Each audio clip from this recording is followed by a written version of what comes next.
ভিডিওতে আমি এই প্রজেক্টের ব্যাকএন্ডটাকে ক্লিন আপ করছিলাম এবং গিটহাবে পুশ করে দিয়েছিলাম। তবে আজকে আমি আর এখানে আমার যেই কাজটি করতে হবে সেটি হলো এখানে ডিসপ্লেতে ব্যাকএন্ড থেকে ডিসপ্লেতে ডাটা শো করাবো। তো ব্যাকএন্ডে অলরেডি ইউজার টেবিল আমাদের আছে। ইউজার টেবিলে যে নেম, টাইটেল, ডেসক্রিপশন, ইমেজ এগুলো দেওয়া আছে। আর এই যে এখানে যেহেতু এটা পোর্টফোলিও, তো এখানে আমি এই যে আমার ইউজারের প্রোফাইলটা আছে, এখানে নেম, ইমেজ, ডেসক্রিপশন এই ডাটাগুলোই শো করবে এখানে, নেম, ইমেজ, ডেসক্রিপশন।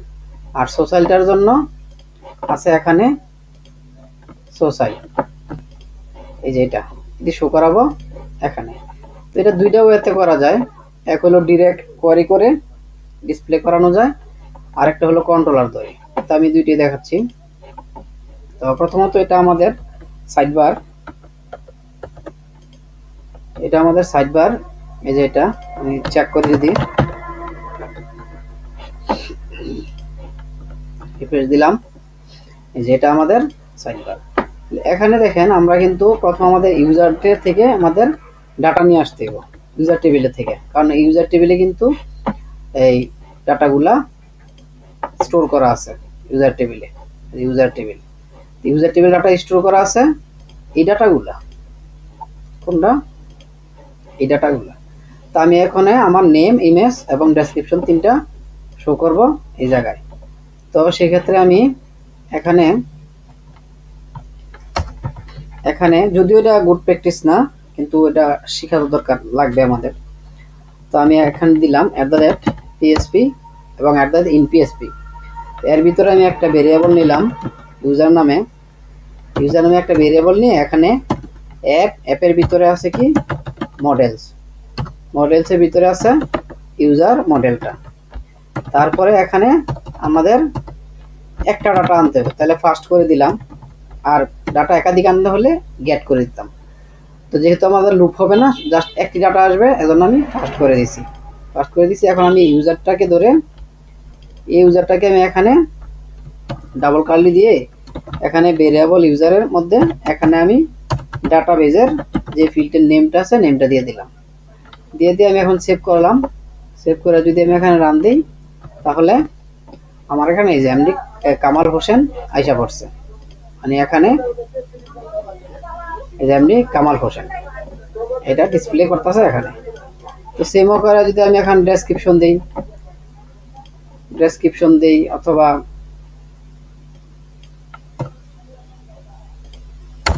এখানে ডেসক্রিপশন দেই, মানে যা যা এখানে দিব সবগুলো এখানে শো করবে।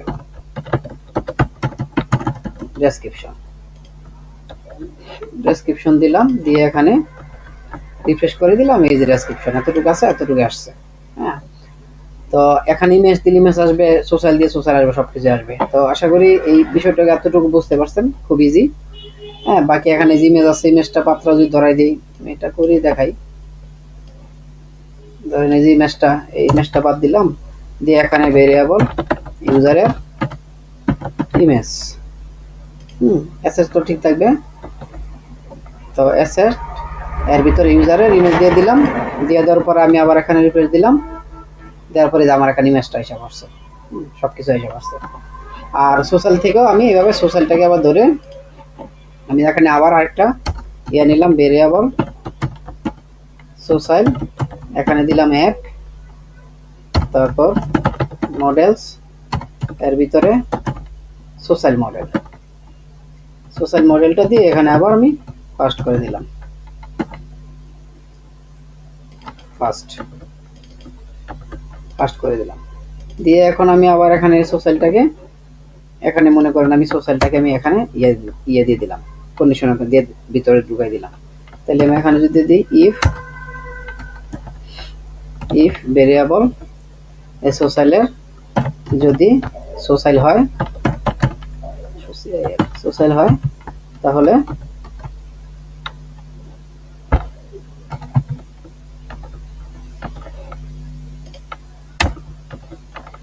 এখানে দিয়ে দিলাম।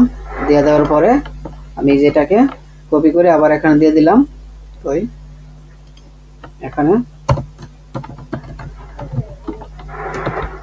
ভেরিয়েবল সোসাইলের সোসাইল, হ্যাঁ। তো এই সোসাইলটা দিয়ে দেওয়ার পরে এখানে আমার ডাটাবেসটা আবার দেখতে হবে নেমটা ঠিক আছে কিনা। আমি রিফ্রেশ দিই, দেওয়ার পরে কি আসছে, শুধু কোডগুলো আসছে। তো নেম সোসাইলটাতে আমি যদি যাই, সোসাইল জন্য যাওয়ার পরে কি আছে এখানে, ফেসবুক, টুইটার, লিঙ্কডইন এগুলা। তো আমি এখান থেকে ফেসবুকটা কপি করলাম, ফেসবুকটা কপি করে এখানে ভেরিয়েবল সোসাইল ফেসবুক এখানে দিয়ে দিলাম, ফেসবুক সোসাইল ফার্স্ট দিয়ে আমি এখানে রিফ্রেশ করে দিলাম। তাহলে এখানে কি হইল, ইফ, আচ্ছা কন্ডিশনটা একটু ভুল হয়েছে, এট দ্য ডেট ইফ, এখানে হবে এট দ্য ডেট, এখানে দিলাম এট দ্য ডেট ইফ, আর এখানে দিব এট দ্য ডেট ইন্ডিফ। আচ্ছা এটা থাকবে না। এখন আমি রিফ্রেশ করব, রিফ্রেশ করার পরে আমার টুইটার, এটা কি ফেসবুক, ক্লিক করলাম, এই যে আমার ফেসবুকে চলে গেছে, দেখছেন। তো এটা হলো আপনার এই যে এইভাবে ডিরেক্ট যদি ডাটাবেস থেকে ডাটা নিয়ে আসার জন্য। তো আমি এটাকে আমি আবার কন্ট্রোল জেড দিয়ে আমি আবার ব্যাকে চলে গেলাম, সম্পূর্ণ কন্ট্রোল জেড দিয়ে আমি সম্পূর্ণ ব্যাকে চলে গেলাম। আমি একটা স্টেপ দেখালাম, আরেকটা স্টেপ হলো এখন আমার দেখেন আমি অ্যাপের ভিতরে আছে, অ্যাপের মাঝে প্রোভাইডার ভিতরে অ্যাপ সার্ভিস প্রোভাইডার আছে।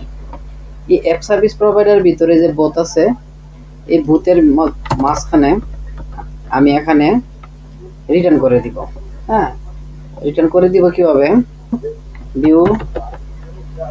ভিউ কম্পোজার দিয়ে এখানে দিব এই যে পাত্রা, এই পাত্রা ভিউ কম্পোজার এখানে দিয়ে দিলাম, এই পাত্রা এখানে পাত্রি দিয়ে দিলাম। আর তারপরে ভিউটা আছে, এই ভিউটাকে আমি করে দিলাম এখানে with variable view with user, এই সিঙ্গেল কোডের ভিতরে দিয়ে ইউজার, তারপর এখন দিলাম ইউজার দিয়ে এখানে ফার্স্ট দিয়ে দিলাম, দিয়ে আমি এখানে ক্রোম দিয়ে দিলাম, এটার এখানে দরকার নাই, দিয়ে দিলাম। দিয়ে এখন আমি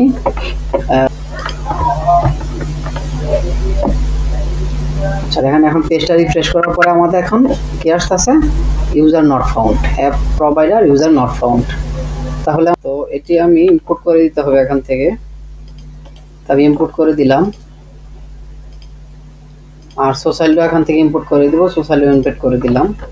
দেওয়ার পরে আমি ফ্রন্ট এন্ড লেআউট সাইডবার, যে সাইডবারটা দেখেছি, যে সাইডবারটা, তখন এই সাইডবার থেকে এই এখান থেকে, এটা আমার দরকার নাই, এই যে এখান থেকে যে ইউজারটা আছে, এই ইউজারটা এখান থেকে কপি করে আমি এখানে কি করলাম, ইউজারের নেম দিয়ে দিলাম, ইউজারের ইমেজ দিয়ে দিলাম এবং ইউজারের ডেসক্রিপশন দিয়ে দিলাম। তাহলে আমার এইটা ইউজারের ইনফরমেশনগুলো এখানে শো করবে। তার আর বাকিটা যেটা আছে সোসাইল, এই সোসাইলটা এখান থেকে কপি করে এই সোসাইলটাতে এখানে আমি একটা এখানে কন্ডিশন দেবো ইফ এবং ইন্ডিফ দিয়ে এখানে ভেরিয়েবল সোসাইলের ভিতরে যে নেমগুলো আছে, ডাটা ফিল্ডের নেমগুলো, টুইটার এখানে দিয়ে দিলাম টুইটার, আর তারপর এটা আছে ফেসবুক, এখানে দিয়ে দিলাম ফেসবুক, এটা আছে লিঙ্কডইন, এখানে লিঙ্কডইন। সেটা হলো আপনার এই ডাটাবেজের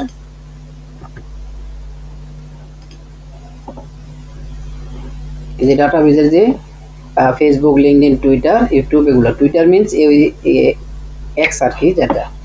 তো এগুলো আমি কি করলাম, এখানে এগুলো এখানে দিয়ে দিলাম, প্রতিটা ধরে যাবে। দিয়ে দেওয়ার পরে এখন আমি যদি রিফ্রেশ করে দিই,